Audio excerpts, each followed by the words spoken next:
Hi friends, நாம் இன்றைக்கி இந்த வீடியோவில் நெத்திலி மீன் எப்படி பொரிக்கலாங்கிறத பார்க்க போகிறோம். இது வாங்கி நல்லா க்ளீன் பண்ணிவிட்டு மசாலா போட்டு பெரட்டி வச்சிட்டோம்னா நம்ம வேணுங்கிறப்ப 2 நாளைக்கு அப்பப்போ பொரிச்சிக்கலாம். சாம்பார் சாதம், தயிர் சாதம், ரச சாதம் எல்லாத்துக்குமே சூப்பராக இருக்கும். நாங்கள் பாருங்கள் ஒரு 1.25 கிலோ அளவுக்கு நெத்திலி மீன் வாங்கியாச்சு. நல்லா க்ளீன் பண்ணிக்கோங்க. கல்லுப்பும் மஞ்சத்தூளும் போட்டு நான் நல்லா வாஷ் பண்ணி எடுத்து வச்சுக்கிட்டேன். இப்போது நம்ம மசாலா போட்டுக்கலாம். இஞ்சி பூண்டு விழுது 1 டீஸ்பூன் ஆட் பண்ணிக்கோங்க. சின்ன ஸ்பூனில் 1 ஸ்பூன் மிளகாத்தூள், கொஞ்சமாக தூள் உப்பு, 1/4 டீஸ்பூன் அளவுக்கு மஞ்சள் தூள். இப்போது ஃபிஷ் ஃப்ரை மசாலா, மீன் வறுக்கிறதுக்கான மசாலா, இது எல்லாத்தையும் நம்ம ஆட் பண்ணிக்கலாம். நான் ஒரு 40 கிராம் அளவுக்கு நான் ஆட் பண்ணிக்கிட்டேன் மீன் வறுவல் மசாலா. இதை நல்லா பிரட்டி விட்டுக்கோங்க. மீன் ஃப்ரை பண்ணும்போது இஞ்சி பூண்டு விழுது போட்டுட்டோம்னா நல்லாயிருக்கும் ஃப்ளேவர். நம்மளுக்கு மீன் வாசமே அடிக்காது. ட்ரை பண்ணி பாருங்கள். இதை ட்ரையாக அந்த மாதிரி மிக்ஸ் பண்ணிக்கோங்க. ஏன்னா மீன்லேயே ஈரம் இருக்கும். அந்த ஈரப்பதத்துலேயே நம்ம இது எல்லாத்தையும் மிக்ஸ் பண்ணி எடுத்துக்கலாம். அப்பப்போ கொஞ்சம் கொஞ்சமாக நான் மசாலா போட்டு மிக்ஸ் பண்ணிக்கிறேன். நம்ம வாஷ் பண்ணி வச்சுருக்கிற நெத்திலி மீன் எல்லாத்தையும் நம்ம இப்போ போட்டுக்கலாம்.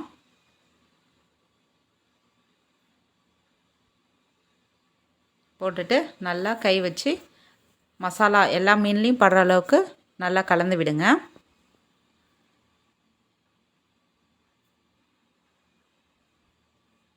மசாலா பத்தலை, இன்னும் கொஞ்சம் ஆட் பண்ணிக்கலாம்.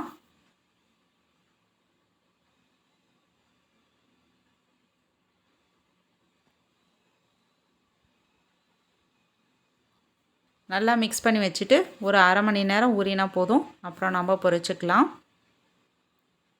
இப்போ பாருங்கள், 1/2 மணி நேரம் ஆயிடுச்சு. மசாலா நல்லா ஊறி இருக்கும். இப்போது நம்ம பொரிச்சு எடுக்கலாம். ஆயில் நல்லா ஹீட் ஆனதுக்கப்புறம் ஒவ்வொரு பீஸாக போடுங்க. நம்ம அள்ளி அப்படியே போட்டோமா ஒன்றோட ஒன்று ஒட்டிக்கும். தனித்தனியாக போட்டோம்னா நமக்கு தனித்தனியாக பொரித்து எடுத்துக்கலாம்.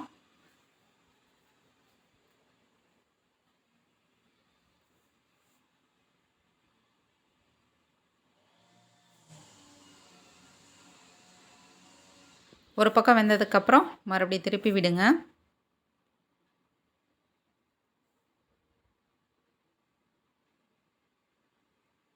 நல்லா இருக்குங்க. நெத்திலி மீன் வாங்கி இதே மாதிரி ட்ரை பண்ணி பாருங்கள். சாம்பார் சாதத்துக்கெலாம் கடிச்சிக்க வச்சுக்கிட்டோம்னா டேஸ்ட் அட்டகாசமாக இருக்கும். இப்போ ஒரு டைம் எடுத்தாச்சு. மசாலா அதில் நல்லாவே பிடிச்சி வரலை. அதனால் இன்னும் கொஞ்சம் மசாலா ஆட் பண்ணிக்கிட்டோம். ஆட் பண்ணிட்டு நல்லா மிக்ஸ் பண்ணி விட்டுருங்க.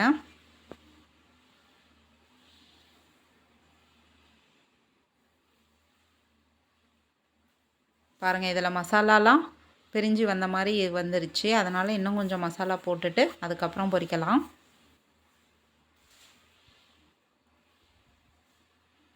நம்ம சாஃப்டாக பொரித்தோம்னா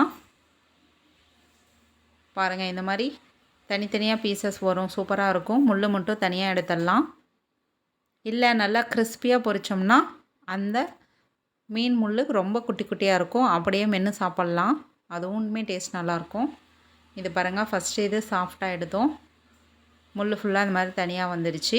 இன்னும் கொஞ்சம் நேரம் சேர்த்து கிறிஸ்பியாக பொரிச்சிட்டோம்னா நம்ம அந்த முள்ளை எடுக்கவே தேவையில்ல. கிறிஸ்பியாக அப்படியே சாப்பிட்டுக்கலாம். நல்லாயிருக்கும். பாருங்கள், இது நல்லா கிறிஸ்பியாக பொரிச்சிட்டோம். இது முள் எடுக்கவே தேவையில்ல, அப்படியே சாப்பிட்டுக்கலாம். நல்லாயிருக்கும். பொரிக்க பொரிக்க மீன் காலியாகிட்டு இருக்குங்க. வேணுங்கிற அளவுக்கு மட்டும் பொரிச்சிட்டோம். மீதி நாங்கள் ஃப்ரிட்ஜில் ஸ்டோர் பண்ணிட்டோம். வேணுங்கிறப்ப அப்பப்போ கொஞ்சம் கொஞ்சமாக பொரித்து சாப்பிட்டுக்கலாம்.